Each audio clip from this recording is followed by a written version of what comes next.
Should we set goals as a family? Cannot wait. Yay. This is me, unable to wait. Mended light.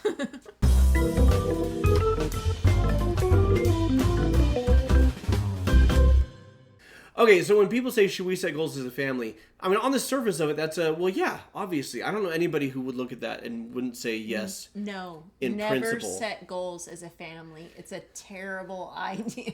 But no one would ever say that? Okay. Well, but the reason people would say, should we Okay. even set goals as a family, is after they've tried. You tried your best, and you failed miserably. The lesson is, never try. I have goals in life.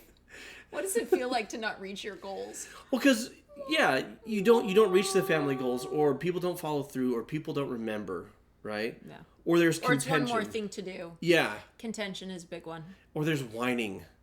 Mm-hmm. I mean, there's So much whining. and so it's one of None of my children whine. plenty of mine do though. So figure that one out. But that's the thing. Is there's so many ideas that you have as a parent, and by you I mean the royal you. There's so many ideas that you have as a parent that seem like great ideas. In theory. In theory, you're like, this is a good idea. In application, it gets sus. I think the kids call it sus these days. It's sus because they're all self-absorbed, and I don't say that insultingly. I say that developmentally. Yeah. Even as they're trying to be more selfless and more serving, they're still pretty self-absorbed. And some people never grow out of that. Right. They carry that into adulthood. Well, because it's an emotional maturity thing, Yeah. right? Or an emotional intelligence thing.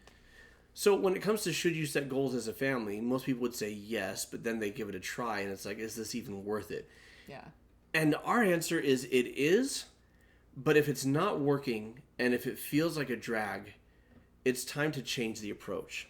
And the first question to ask is, what are your goals as a family? Or I would rephrase that is, what is the purpose of your family?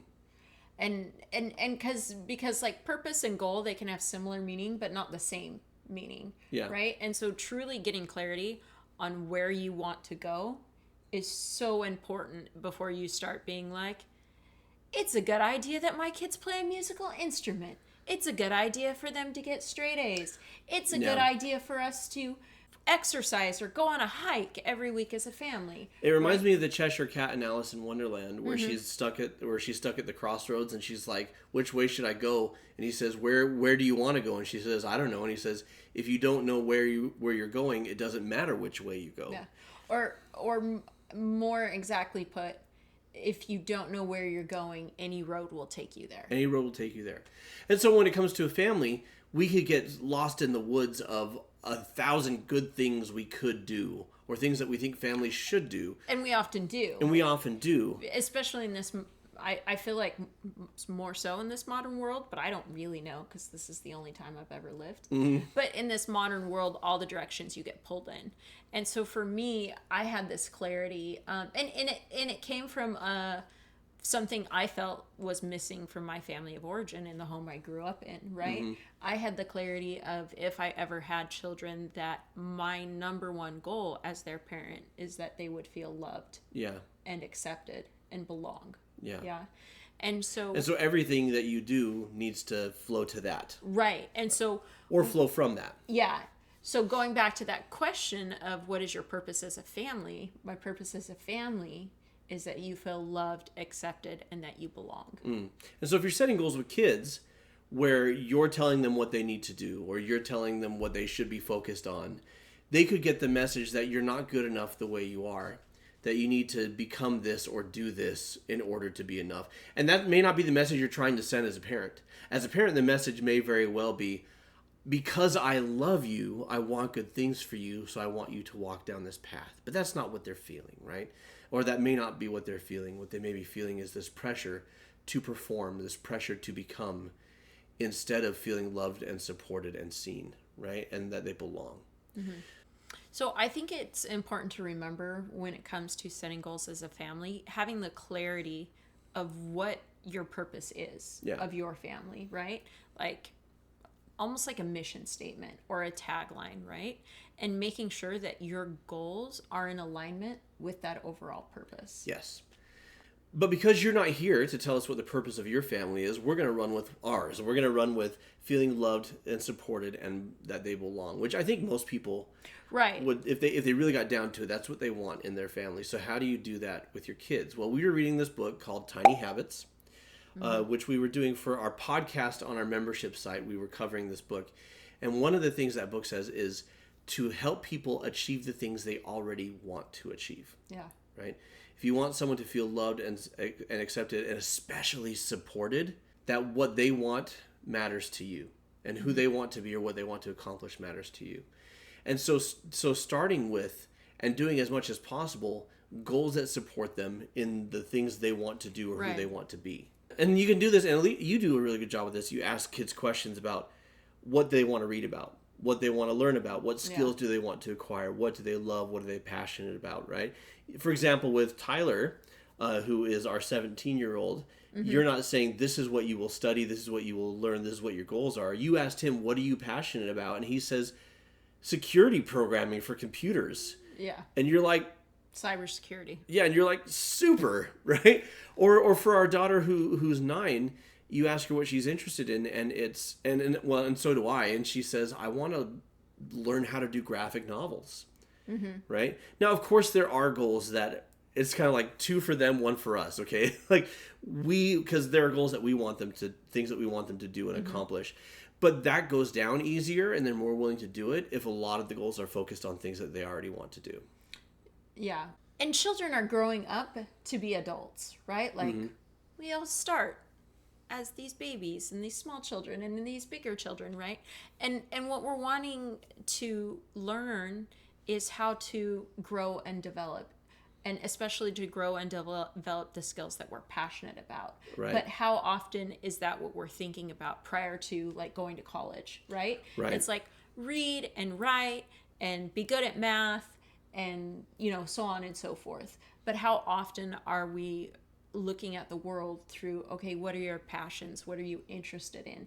And how can I support you in developing your skills? If there's a challenge in learning math, it's like, okay, what is something that they are interested in that they need math to do, right? Or if there's a challenge with honesty, well, what is something that they are interested in that there's an overlap with honesty? Yeah, absolutely. So what we do with our kids is we ask them what they're interested in and what they're passionate about, who they want to be, what they want to become. And we get them thinking, and a lot of times they go, I don't know, because they naturally are just like, I just want to eat cereal and play a board game or go play. It's like they have just like, they're living here and now. So getting them in the habit of thinking beyond that. And then saying, okay, 3 months from now, and we break goals down into like physical health, your academic goals, your spiritual goals, your family goals, like these types of things, your artistic goals, what are the things that you want? Where do you want to be in 3 months? What do you want to have accomplished? Okay, if you're going to accomplish that in the end of 3 months, then what do you need to do? And you break it down month by month, and then you just go this month, week by week, and the next month, week by week, right? Yeah.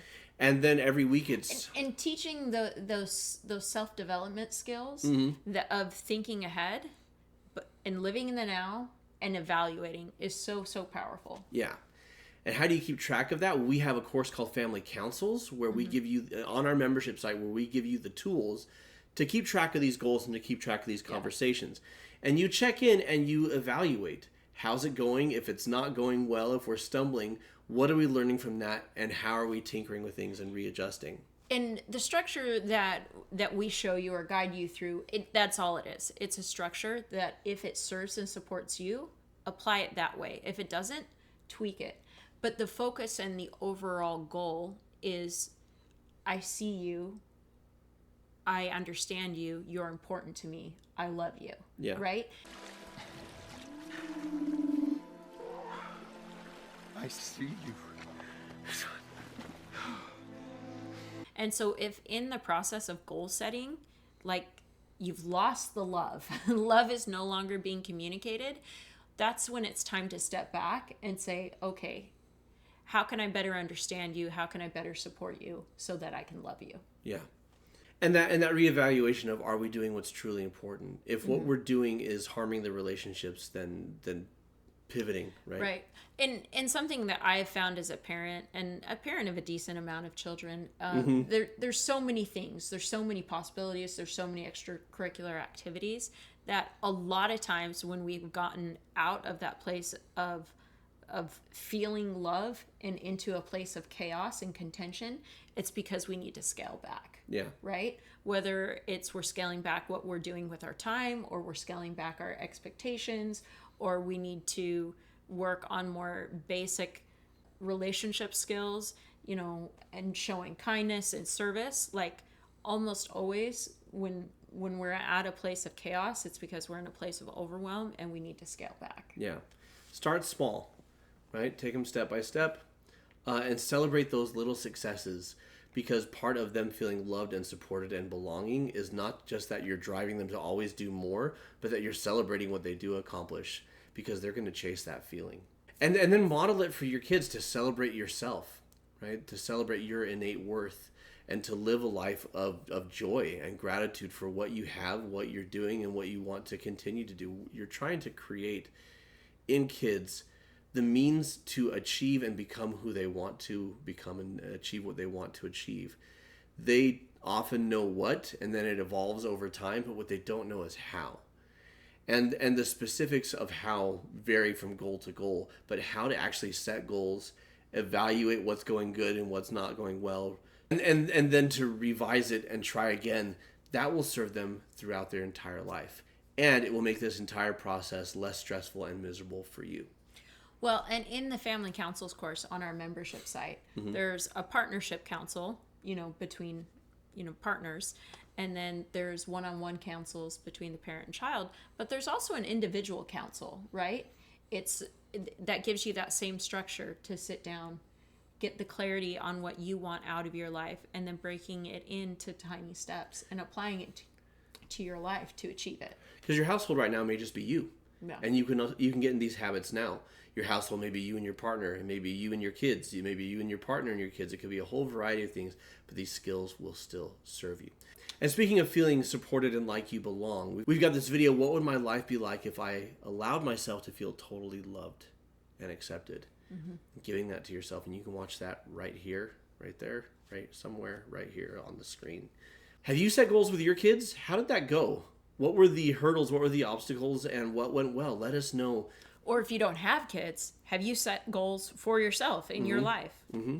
Let us know what that looks like for you and what's been successful and what's been a struggle, so that we can all learn from one another. And until next time, remember to keep shining. We need your light.